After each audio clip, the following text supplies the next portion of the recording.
Break બાદ આપનું સ્વાગત છે। સમાચારમાં આગળ વાત કરીએ તો બનાસકાંઠા જિલ્લાના અમીરગઢ તાલુકાના ગામોમાં અછબડાના રોગે દેખા દીધા છે।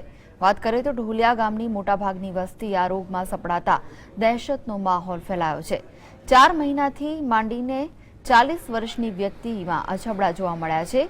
વાત જાણે એમ છે કે આદિવાસી વસ્તી ધરાવતા અમીરગઢ પંથકમાં આરોગ્ય વિભાગની હાલત સાવ કથળેલી છે। સરકારી તબીબોની લાપરવાહીના કારણે અહીં રોગચાળાને નાથવા કોઈ જ અસરકારક કામગીરી કરવામાં આવી નથી। તો ઢોલિયા ગામમાં દરેક ઘરમાં માંદગીના ખાટલા છે। મોટાભાગના લોકો અછબડા જેવા લુપ્ત થઈ ગયેલા રોગનો શિકાર બની રહ્યા છે, જેમાં આખા શરીરે ફોલ્લીઓ થાય છે અને 15 થી 20 દિવસ સુધી રહે છે, જે દરમિયાન દર્દીને અસહ્ય પીડાનો સામનો કરવો પડે છે।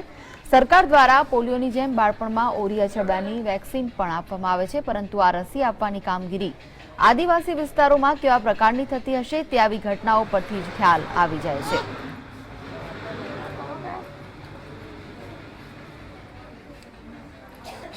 અમીરગઢ તાલુકાના ઢોલિયા ગામમાં 4 માસથી બાળકને માંડીને 40 વર્ષ સુધી બાળકને અછબડાનો રોગ ચાલુ છે।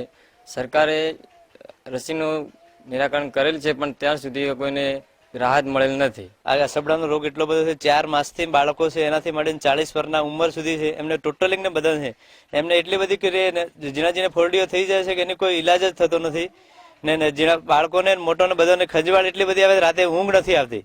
મને પણ પોતે એવું છે ને, મારા પાછળ બધા ઉભા છે, એમને લગભગ 10 થી 12 તો મારા કુટુંબ જ છે। મારા ગામની અંદર હું એટલે શક્ય 100% ગેરંટી કહે 100 લોકોને તો 100% મારા ખાલી ગામમાં જ હશે, એટલું મને 100% હું તમને ખાતરી આપું છું।